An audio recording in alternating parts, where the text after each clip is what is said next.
Donc bonjour à tous, merci Elliot de m'avoir posé cette question. C'est vrai que c'est agréable de faire un peu des sujets qui changent. L'objectif, ça va être vraiment de regarder quels sont les risques. Elliot a constitué un événement orienté Black Hat. Black Hat, c'est-à-dire ne pas faire ce que Google dit. Et derrière, il y a effectivement des risques et on va essayer d'étudier les risques qui sont liés au netlinking. Alors, on va commencer par revoir un peu ce que dit Google, quelle est l'éthique du web. On aurait pu parler aussi d'immunité du web, on va le voir qu'on ne prend pas forcément énormément de risques, même s'il y en a, et qu'on peut se faire taper sur les doigts très fort. Google nous donne des consignes qu'on doit respecter. C'est les guidelines de Google, elles sont très importantes, et il vaut mieux y être vigilant et les connaître. Excusez-moi, j'ai des petits problèmes de télécommande. La première, c'est de ne pas utiliser des contenus autogénérés. Ça tombe bien, on vient de vous en parler avec abondance. Voilà. Effectivement, il va y avoir des techniques pour générer des revenus qui vont être utilisées, mais on va voir aussi qu'il y a des grands qui l'utilisent. Voilà. J'ai pris une petite ville de Bretagne perdue au fin fond du Finistère, Argol, 599 votants. Pendant les élections, on avait... J'ai un peu de retard sur les... Désolé. 46 000 pages qui existaient. La première étant l'Express. Si on va sur cette page, on a les résultats des élections. Et ils nous expliquent qu'ils ont utilisé du texte autogénéré. Donc ils disent ne pas avoir respecté les règles. Pourtant, ils ne sont pas punis. Et ils le font, et ils génèrent des milliers et des milliers et des milliers de pages comme ça, automatiquement, avec des outils de génération automatique de contenu.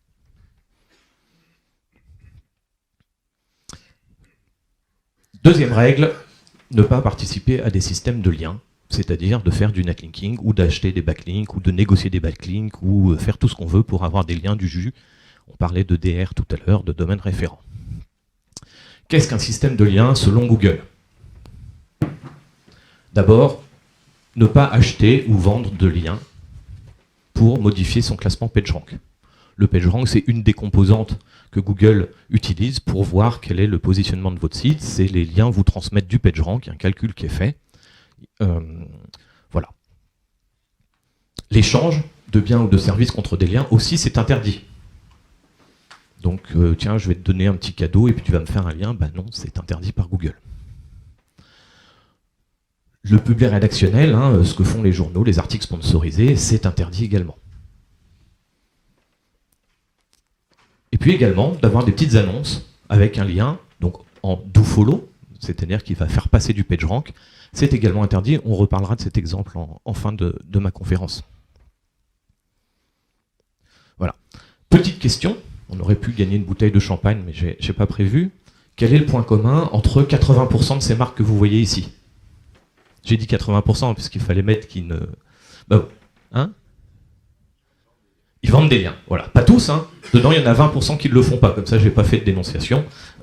Mais beaucoup de grandes marques vendent des liens et pourtant, ils ne sont pas pénalisés par Google pour le fait. Et si on regarde...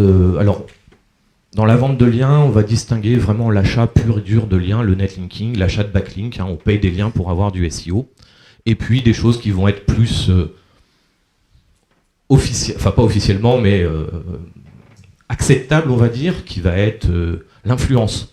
On va payer un blogueur, lui faire un cadeau pour qu'il fasse un lien. On a vu tout à l'heure, c'est complètement interdit par Google, et puis même si on regarde Cision, qui est une plateforme de mise en relation entre les agences de presse et puis les éditeurs de sites, bah voilà, eux-mêmes disent, les éditeurs, ce qu'ils préfèrent, c'est à 69% des cadeaux, à 62% des contenus sponsorisés et à 50% des posts sponsorisés. Donc ils affichent la couleur, ils monétisent la rédaction de leurs articles.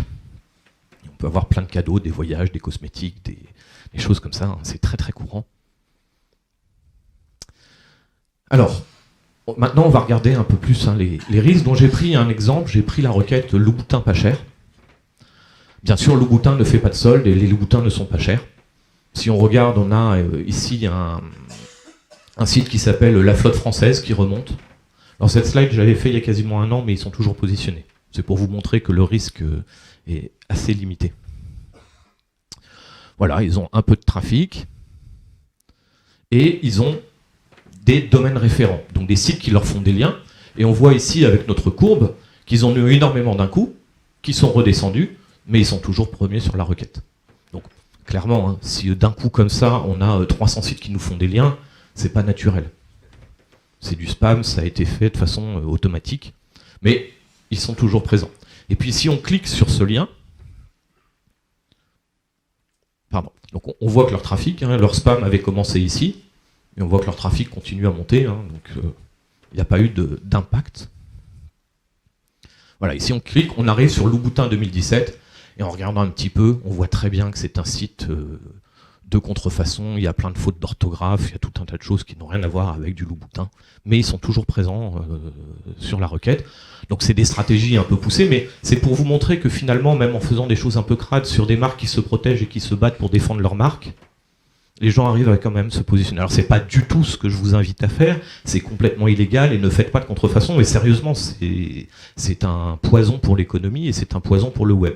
Mais c'était pour vous montrer que la prise de risque, même quand on fait les choses de façon très très crade, est assez limitée.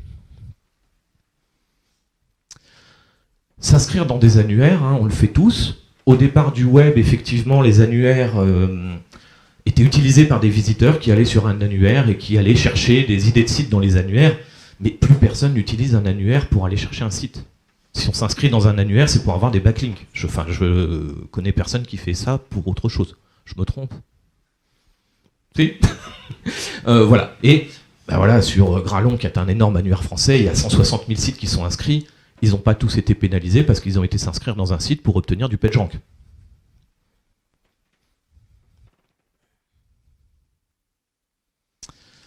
Alors, normalement, si on achète un lien, on achète un article, on a le droit de le faire. C'est pas interdit d'acheter, de payer une marque pour qu'elle publie un article sur son site qui parle de nous et qu'elle fasse un lien vers nous. Mais on devrait utiliser la balise nofollow. C'est-à-dire que dans notre lien, on devrait indiquer au moteur de recherche qu'il ne faut pas tenir compte de ce lien pour son classement. On vient d'avoir une petite actualité il y a 2 mois maintenant, où il y a 2 nouvelles balises qui sont apparues, qu'on devrait utiliser en théorie, hein, sponsored, donc pour bien préciser que le lien a été acheté et payé, et donc on ne doit pas tenir compte de ce lien pour un moteur de recherche. Et puis il y a la balise User Generated Content, UGC, c'est pour dire, voilà, sur mon site, il n'y a pas que moi qui rédige, il y a aussi d'autres rédacteurs qui viennent, et je ne suis pas maître de leur contenu, donc eux, leur lien, je ne sais pas ce que c'est. Donc il ne faut pas en tenir compte, c'est pas comme si je votais pour eux. Voilà. Donc ces nouvelles balises, il n'y a pas d'incentive de Google à les utiliser, c'est-à-dire qu'on n'a pas de bonus si on les utilise, et il n'y a pas de pénalité si on ne les utilise pas. Maintenant, les nouvelles règles voudraient qu'on les utilise, et puis ça va évoluer, et ce serait censé donner un tout petit peu de quelque chose. Donc très certainement que les grands médias, plutôt que de mettre du nofollow, vont l'utiliser, mais on verra ce que ça donne en termes d'utilisation. Voilà, c'est un peu l'actualité autour des liens. Alors, là, on a vu un peu le côté immunitaire. En fait, ce qui est intéressant dans une problématique, c'est de prendre un peu de recul et d'essayer de comprendre quels sont les vrais enjeux. Et donc, derrière, Google, c'est une machine économique, hein, c'est une des premières capitalisations boursières au monde, c'est une des plus grosses entreprises, c'est devenu un élément incontournable de tout marketing. Voilà. Par le passé, un serrurier, il faisait déjà du keyword stuffing, hein, il s'appelait AA serrurier pour être en première page dans les pages jaunes. Et puis, il faisait aussi du spam de boîte aux lettres. Et à cette époque-là, en euros constants, hein, c'est-à-dire si on était toujours à cette époque, une ouverture de porte, ça coûtait 250 €. C'était déjà cher. Et puis maintenant, dans l'ère Google,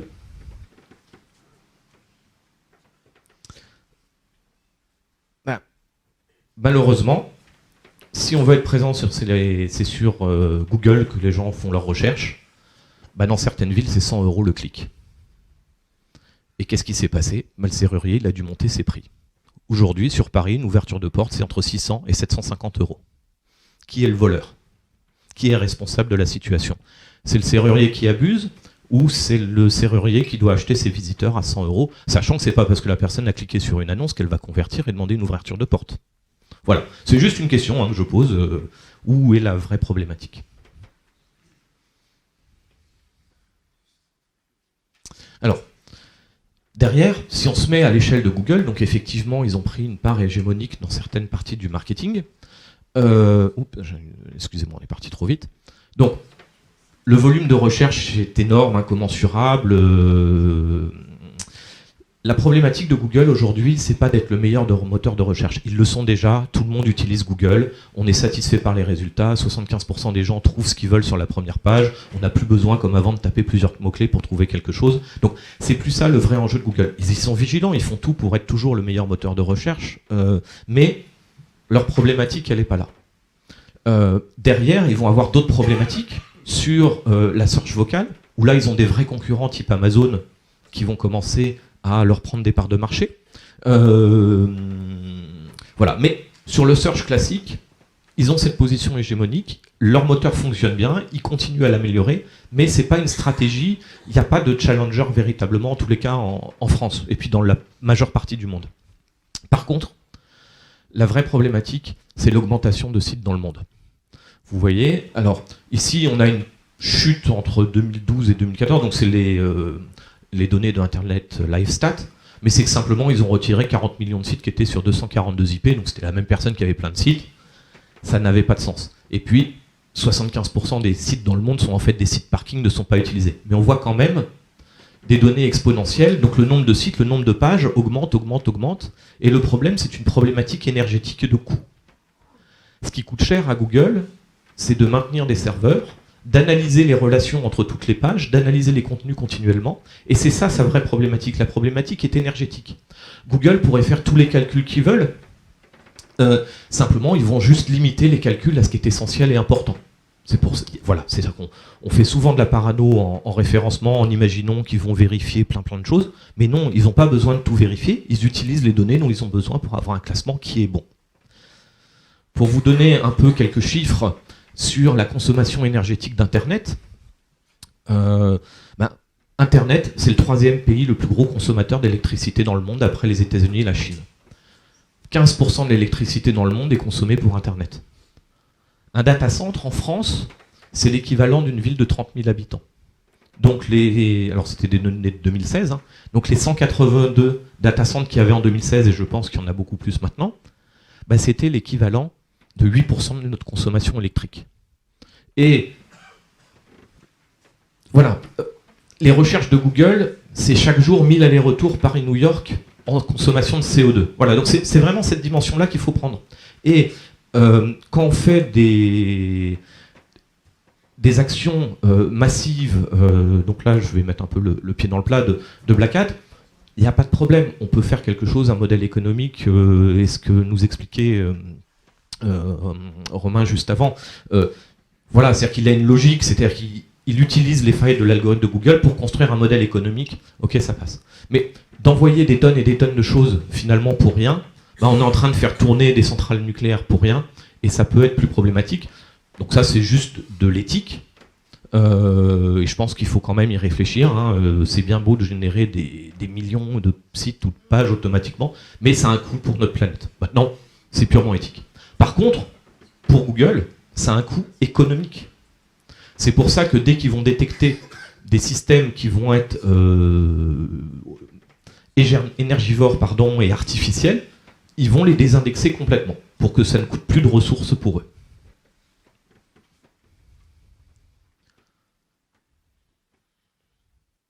Voilà. Désolé. Donc maintenant qu'on a vu un peu les tenants et les aboutissants, on va aller réellement regarder ce qui se passe quand on se fait attraper, parce que effectivement, c'est pas la grande impunité et il peut se passer beaucoup de choses. Donc, qu'on soit petit ou qu'on soit grand, on peut se faire attraper et taper sur les doigts.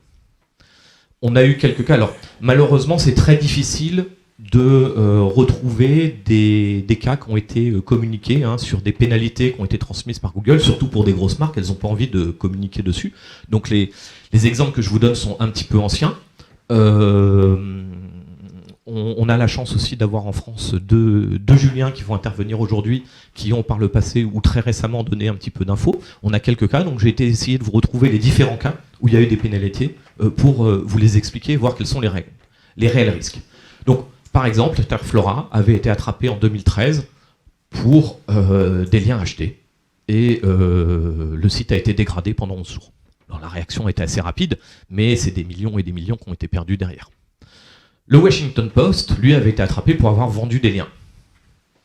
Donc eux, ils ont une dégradation du PageRank. Donc en 2007, Google transmettait encore la valeur PageRank. Donc c'était assez facile de voir qu'ils avaient été dégradés dans leur PageRank. Mais derrière, si leur page d'accueil est dégradée, c'est tout l'ensemble du site qui est dégradé et tout leur trafic. Et ils ont mis plusieurs mois à s'en remettre.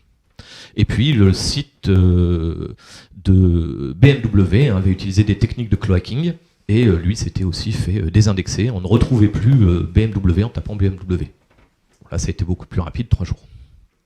Donc, Google, on fait une bêtise, il nous punit, il nous prévient via la Search Console, bien sûr, sans nous donner tous les détails. On corrige, il répare. Pour les grandes marques, ça va très vite. Pour nous, ça peut être beaucoup plus long. Alors, maintenant, notre sujet, c'est l'achat de liens. Il existe tout un tas de plateformes de vente de liens. On est plus d'une trentaine en France aujourd'hui. Et effectivement, voilà, on vous invite à faire des choses qui sont interdites par Google. On vous dit, achetez des liens, c'est bien pour votre référencement. On a eu des cas de plateformes qui ont déjà été pénalisées. Alors, il y avait TLA, Text Links Ads, qui est toujours, puisqu'ils sont toujours présents, un des principaux vendeurs de liens outre-Atlantique, qui a été pénalisé par Google. Alors, c'est pas eux qui ont été pénalisés, c'est les sites qui, sur TextLinks Ads, vendaient des liens. Et Matt Cutts, qui était le porte-parole de Google à l'époque, a été interrogé sur la question. Il y a une vidéo qui existe. Et en substance, qu'est-ce qu'il dit? Voilà, les sites qui ont été pris à vendre des liens, on a dégradé leur PageRank de 30, 40 ou 50% en fonction de la gravité. Et donc, ils transmettent moins de jus. Et c'est une pénalité qui est plus légère qu'une rétrogradation où on fait disparaître finalement de l'index le site. Voilà, donc il y a un historique. Alors maintenant, TLA demande page blanche pour s'inscrire et on n'a plus accès au site pour savoir qui est dessus pour éviter que leur partenaire soit pénalisé. On a eu un cas en France, Buzzea, qui était une plateforme de liens il y a pas mal d'années, en France, qui s'est fait attraper par Google.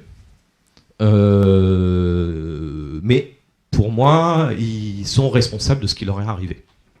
C'est-à-dire qu'en fait, quand on était éditeur sur Buzzea, qu'on publiait sur son site un article, on devait mettre dedans lien sponsorisé par Buzzea. Ou article sponsorisé. C'est-à-dire qu'on disait, comme on l'a vu tout à l'heure sur nos pages autogénérées, coucou, vous avez vu, j'ai pas bien fait. Donc il faisait non seulement un lien vers Buzzea pour dire, vous voyez, moi je travaille pour Buzzea, et en plus vers le client qui achetait les liens. Donc là, tout le monde s'est pris une grosse claque. Et ce qui est intéressant, c'est d'aller regarder maintenant, avec le passé, où est-ce qu'on en est.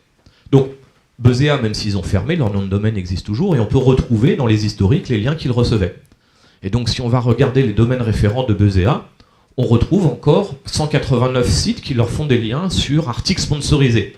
Ça veut dire que c'est des gens qui, à cette époque, vendaient des articles sur Buzzea et qui n'ont toujours pas retiré les articles qui étaient pénalisés par Google. Voilà. Donc, on va pas sortir plein de tableaux, mais j'ai été regarder, c'est des sites qui existent toujours, ils ont encore un peu de trafic. Alors, les sites sont pas géniaux, mais ils sont pas blacklistés, ils sont pas à zéro, les sites existent encore. Par contre, les pages qui étaient fautives, elles ne génèrent rien du tout. Elles sont mortes, les pages. Mais ce n'est pas l'ensemble du site qui est mort, c'est les pages fautives qui sont mortes à l'intérieur. Alors, je me suis permis juste de prendre des choses qui ont été sur de la communication publique, j'ai pas pu voir. Donc il y a Julien Gadano qui dernièrement a fait un tweet en indiquant qu'il avait 75 sites qui avaient été pénalisés par Google. Voilà, donc il a retourné les choses à son avantage en les réutilisant pour autre chose. Mais typiquement, on a un exemple de quelqu'un qui a plusieurs sites et qui s'est fait attraper sur certains de ses sites par Google et qui a été pénalisé. Les sites ont été déclassés. Donc, je me suis permis de vous mettre le tweet puisque c'est Julien qui l'a tweeté officiellement comme ça. Donc voilà. Donc là, on a un exemple concret. Et merci à toi, Julien, de nous avoir transmis cette info et de ne pas l'avoir cachée et de l'avoir partagée. On a d'autres exemples. plus ancien. Donc tout à l'heure, il y a Julien Jiménez qui vous parlera, peut-être qui vous dira... Ah non, il ne vient pas finalement. Désolé. Voilà, lui aussi, merci à toi Julien d'avoir partagé cet exemple sur Internet. Donc si on recherche un peu, on retrouve, il a fait un article où il explique ce qui s'était passé. À cette époque, il avait lancé un site de vente de communiqués de presse, c'est assez ancien, puisqu'on voit on a encore les PageRank sur les sites, où il répondait à un besoin et la communauté était très contente. Et malheureusement, il donnait les noms de ces sites, il indiquait, voilà, je vends des liens sur ces sites. Et là, la pénalité a été très très très rapide, et même il y avait toute une discussion dans la SEO-sphère où la pénalisation avait été étonnamment très très rapide, et on essayait de se demander un peu pourquoi. Donc voilà, mais pareil, Google dit on ne doit pas vendre de liens, et là, ouvertement, ce site vendent des liens à tel prix, en plus sur quelqu'un qui est connu dans la SEO-sphère et que ça échange avec tout le monde. Donc voilà, ils ont été pénalisés. Bien sûr, il a su rebondir. En plus, il a eu pas mal de soutien de la communauté à cette époque et il en a appris énormément de choses. Et je pense que Julien est un des plus parano sur la protection de ses sites et ça lui a servi d'expérience. Mais merci à lui d'avoir partagé cette expérience. On a eu un autre cas qui est peut-être un peu moins connu et qui est plus massif et qui pour moi est un cas d'école exceptionnel. On a un jour sur le forum de Google un gars aux États-Unis assez énervé qui a dit voilà, il y a un Français qui a un énorme réseau de sites et qui fait des liens. Et ce mec, il a été regardé, donc trouvé 700 sites, regarder quels étaient les clients qui arrivaient à recevoir des liens de ces sites. Et il a même fait un tableau avec les encres et quel site fait des liens et tout. Il a tout mis sur le forum de Google. Donc je dénonce 700 sites, je dis quels sont les clients et je dis quels sont les liens et qui fait des liens partout. Waouh. Voilà, donc je suis allé regarder un peu les clients, alors j'ai caché les noms, hein, mais et il s'est rien passé derrière. Voilà, par exemple, hein, c'est à peu près la période à laquelle s'est faite la dénonciation. On voit que ces stratégies de liens sont plutôt très efficaces, hein, les sites ont plutôt des belles croissances, et après la dénonciation, et même plusieurs mois après la dénonciation, il n'y a pas eu de chute de trafic. Et alors, je n'ai pas retrouvé le post, mais le propriétaire des sites m'a donné l'anecdote. John Muller a même été plus tard dans les discussions sur le forum dire mais non, ce n'est pas un réseau de sites. Voilà. Et si vous allez voir les sites, ils ont tendance un peu tous à se ressembler. Donc, maintenant, il y a des actions qui ont été prises pour limiter la casse une fois qu'il y avait eu cette dénonciation. Mais voilà, ça vous permet de voir, je dirais, d'un côté, oui, il y a des risques, c'est dangereux. De l'autre côté, c'est quand même moins dangereux. Et si on revient à notre réflexion antérieure sur quelles sont les vraies problématiques de Google, c'est pas le fait que des gens aient acheté des liens sur ces sites qui pose problème à Google, parce que là, ça lui bousille pas des quantités de serveurs et de ressources énormes. Ce qui va poser problème à Google, et Google travaille beaucoup sur de la communication. C'est-à-dire qu'il va nous faire peur avec des effets d'annonce, ou par exemple, il a demandé à tout le monde de pas acheter en HTTPS, mais les tests qui sont faits jusqu'à présent, en tout cas, c'est mon point de vue, hein, peut-être qu'on ont des points de vue différents, mais l'HTTPS n'impacte pas encore les positionnements. Mais on nous dit tous qu'il faut que les sites soient en HTTPS. Voilà. Donc Google marche beaucoup par de la communication, donc c'est interdit d'acheter des liens. S'il y en a qui le crient trop fort, enfin, pas qu'ils le crient trop fort, mais qui le montrent trop, effectivement, ils peuvent se faire attraper et se faire punir. Si on le fait relativement discrètement, on l'a vu tout à l'heure, hein, la majorité des grands sites de presse vendent des liens et ils n'ont pas de problème. Et heureusement qu'ils peuvent vendre des liens. Parce que Google a phagocyté toute la publicité sur Internet. Ils n'auraient pas ça, ils ne pourraient pas vivre. On n'aurait plus de contenu intéressant sur ces sites de presse, on ne pourrait plus regarder notre journal le matin sur notre téléphone. C'est ça qui les fait vivre. Voilà. Alors, je vous ai pris une petite étude de cas intéressante. Voilà, on est sur un site, donc ici sur ce graphique, on voit l'évolution du trafic et l'évolution du positionnement des mots-clés. On est plutôt sur des gros volumes de recherche, hein, c'est un pure player, alors bien sûr je ne vais pas donner de nom, vous m'en excuserez. Très belle croissance, en fait ils ont recruté un SEO hein, qui a fait du super boulot. Je pense qu'ils ne regrettent absolument pas leur recrutement. Et puis, fin septembre, le site se casse la gueule. Assez brutalement. Alors, ils étaient pas, ils sont encore gagnants, hein, mais il y a quand même une chute.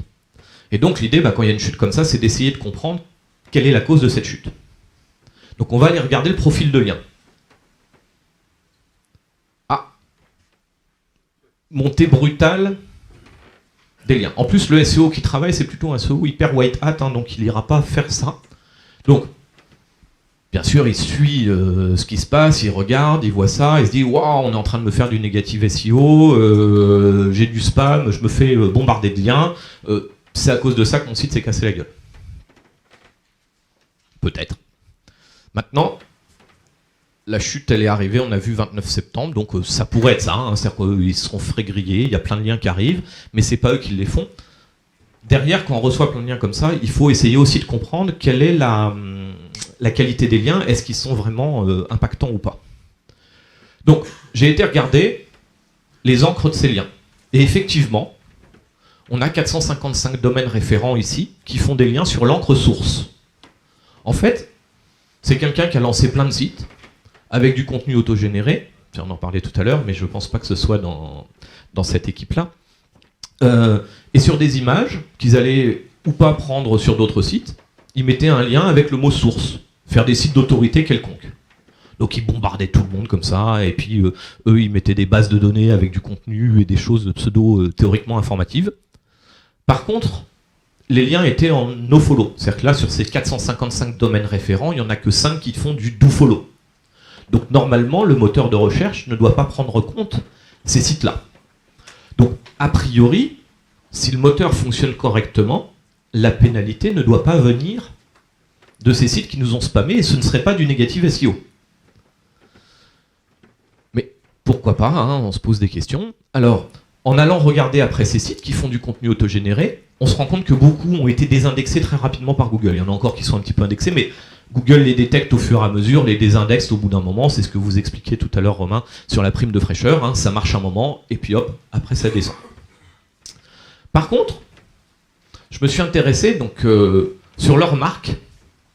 Ils recevaient énormément de liens qui, eux, étaient en dofollow.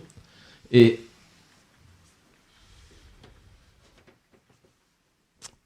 voilà. Et donc, en particulier, deux gros sites partenaires, plus ou moins gros, hein, donc celui-ci qui a aussi énormément de trafic, leur faisait énormément de liens en dofollow vers la cible. Il n'y a pas de problème, même si ce qu'on appelle les liens site-wide. Donc un lien site-wide, c'est quand un site vous fait des liens sur toutes ses pages, c'est ce qu'on a souvent dans les footers, sont beaucoup moins efficaces que quelques liens bien placés dans un site, mais c'est pas interdit, c'est pas quelque chose qui est répréhensible par Google, ce ne serait pas une raison d'aller pénaliser un site et de le descendre comme ça. En fait, qu'est-ce qu'ils ont fait? Ils ont fait de la pub sur ces sites-là. Vous vous souvenez tout à l'heure, au début, dans les guidelines de Google, je vous disais, on ne met pas de publicité qui transmet du PageRank. Donc là, on était sur des publicités qui étaient publiées sur des sites, avec un lien dofollow, avec juste leur site, leur URL. Et quand Google a détecté que ces liens étaient des liens achetés, c'était de la pub, bah il a coupé le PageRank. Voilà, donc là on a un bon exemple. Alors, maintenant, dans notre trafic, on monte, c'est-à-dire qu'ils ont mis leur pub, donc ils reçoivent plein de PageRank, plus toutes les améliorations techniques qui sont faites, tout se mélange.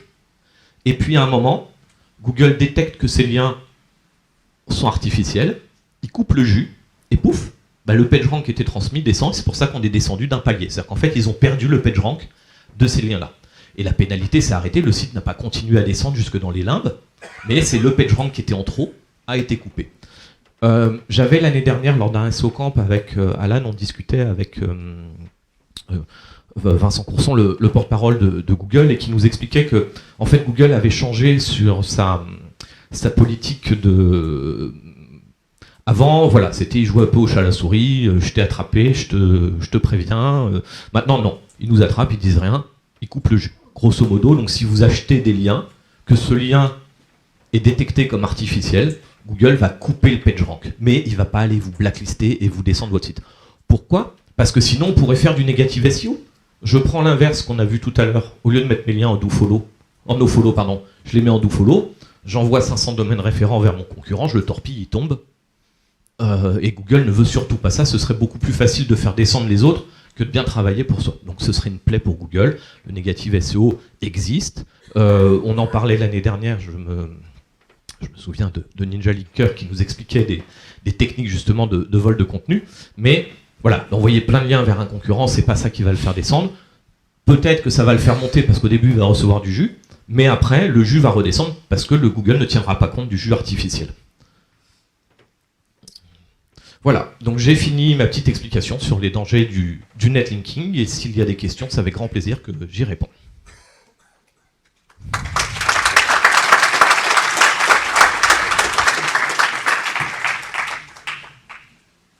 Est-ce qu'il y a des questions ?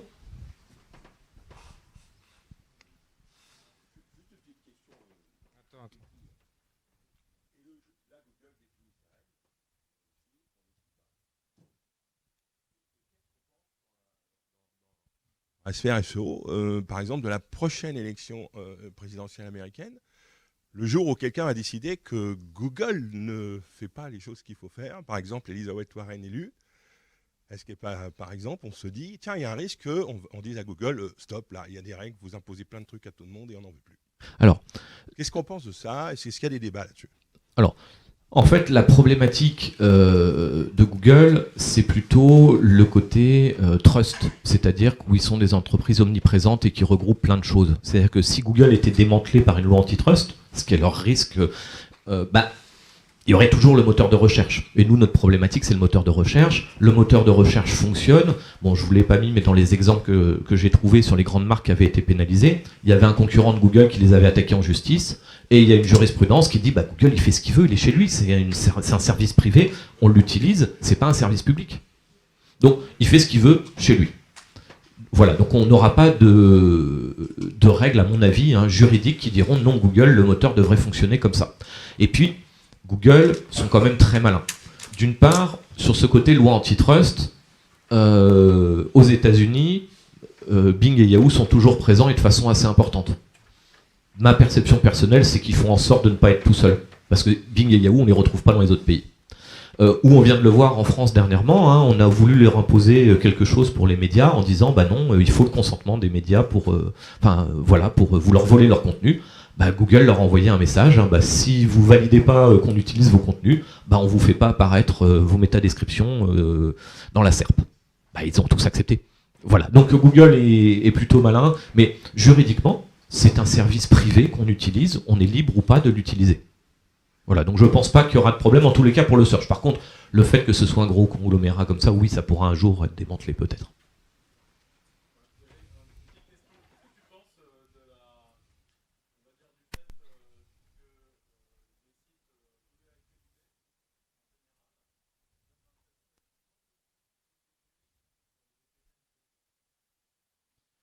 Alors, je suis malheureusement pas expert dans Google Actualité, puisque donc je vais pas être la bonne personne pour te répondre. Effectivement, souvent, en fait, quand on voit des pénalités sur des sites, on peut souvent se tromper. C'est-à-dire que là, on a eu l'été dernier la Medical Update, où il y a plein de sites qui se sont cassés la gueule avec des contenus, et j'ai vu plein de gens qui pensaient avoir subi la Medical Update, et en fait c'était une autre raison, mais comme c'était à peu près vers le mois d'août, le mois de septembre, ils se sont dit c'est ça. Donc derrière, Google c'est un algorithme, je suis désolé, je réponds pas directement à ta question, mais derrière il y aura des éléments de réponse. Google c'est un algorithme, c'est une formule mathématique. Certes elle évolue, mais il y a des raisons qui sont mathématiques derrière. Donc si on arrive à bien trouver les bons symptômes, on trouve la cause et on peut la corriger. Là, l'exemple que je vous ai donné, ce qui était intéressant, c'est que au premier regard, on se dit merde, c'est des salauds qui sont en train de me faire du négatif SEO et c'est pour ça que je tombe. Si on creuse un petit peu plus, c'est parce que tu as fait une petite bêtise de rien du tout, qui te coûte très cher et il suffit de la corriger. Voilà. Et pour moi, je pense que là où ils ont eu ce problème de pénalisation, c'est qu'en fait, il y a les trois facteurs qui se sont cumulés. D'un côté, il y a un SEO qui reprend en main le site et qui le fait décoller, avec une croissance qui est anormale. Vous avez vu la courbe, ça décollait comme ça. Après, paradoxalement, en même temps, il y a une augmentation de liens énorme. Bien sûr, il y a quelqu'un qui va regarder, et puis là, tiens, il y a ce lien-là, il n'est pas bon. S'il n'y avait pas eu ces trois facteurs, peut-être qu'ils n'auraient même pas été pénalisés sur leur publicité avec un lien qui était en dofollow. Voilà. Donc, maintenant, tes sites de presse, eux, leur approche de contenu, c'est toujours de l'actualité et du nouveau contenu. C'est-à-dire que on va être plus sur des approches de trafic liées à la fraîcheur du contenu, plutôt que sur du de la stabilité de pages qui se positionnent sur le long terme avec l'impact des liens qui est beaucoup plus important. C'est-à-dire que sur tes sites de presse, tu as le jus qui va venir sur la page d'accueil, enfin, et dans tout le site, et qui va se retransmettre sur les nouveaux articles qui arrivent, et puis tout le positionnement qui est un peu particulier, que je connais pas bien, des articles de presse qui est légèrement différent que la SERP classique, qui est plus sur du long terme. Et voilà, donc ils sont pas directement impactés, et après ils vont descendre à l'intérieur du site, donc cet article ne va pas avoir de trafic, ou beaucoup moins par la suite, mais va être remplacé tout le temps par des nouveaux articles, et c'est ça qui va générer un ensemble de contenu. Donc on est plutôt dans quelque chose qui est très dynamique, alors que sur le SEO, entre guillemets, plus classique, sur un site e-commerce ou des choses comme ça, où on reçoit du jus, on a plein de pages avec des menus, des choses qui sont structurées, où on est sur quelque chose de beaucoup plus stable et de plus sur le long terme. Je pense que la différence doit pouvoir se trouver dans ce point-là, mais encore une fois, je ne suis pas expert sur la question et je suis désolé de ne pas pouvoir t'apporter une réponse plus précise. Ouais.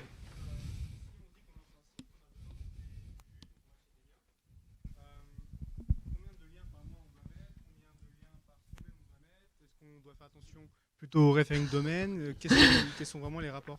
Alors c'est une très très vaste question, et chacun va avoir son point de vue. Donc d'une part, Google nous dit on ne doit pas acheter de liens, donc il ne va pas nous donner la recette et dire combien il y a de liens. Maintenant il va y avoir différentes écoles. Pour moi en tout cas, il vaut mieux être prudent et patient. C'est-à-dire que tu lances un site, n'envoie pas trop de liens tout de suite. Dans d'autres conférences, j'ai fait des slides avec des exemples d'un client qui, quand il lance un site, il était sur des sites pour des revenus Amazon dont on parlait tout à l'heure. Lui, il inscrit son site régulièrement dans des annuaires, et puis après, il va faire des liens plus stables, avec des liens plus thématisés dans son sujet, et aller construire son trust flow, des choses comme ça. Mais une stratégie de lancement de site, elle prend du temps. C'est-à-dire que vous... Voilà, soit on va avoir une stratégie très massive, comme Romain l'expliquait tout à l'heure, où on va aller surfer sur la prime de fraîcheur et on va y aller vraiment à la bourrin. Et il y a des techniques qui peuvent aussi fonctionner de lancer ça et de le maintenir, mais c'est assez difficile parce que ça demande des ressources énormes. Sur un lancement classique, pour moi, il vaut mieux être prudent et y aller petit à petit. On fait son site, on met du contenu, on reçoit quelques liens, très peu, 3-4 liens par mois pour démarrer, c'est très bien et pas plus. Enfin, c'est mon point de vue et d'autres pourront le dire complètement différemment. Il n'y a pas de recette exacte. Je suis désolé de ne pas t'avoir donné. Et voilà, il y a pas mal de vendeurs de liens ici ou de SEO qui utilisent du netlinking. Chacun aura un avis et pourra en discuter avec toi. La recette magique. Mais je voudrais faire une conf dessus en fait et faire un gros test sur quel est le meilleur lancement de site. C'est mon rêve. On va faire la pause. J'ai un Avec petit jeu avant. Merci Mickaël en tout cas pour l'intervention. Merci à toi pour le sujet qui m'a beaucoup intéressé à préparer.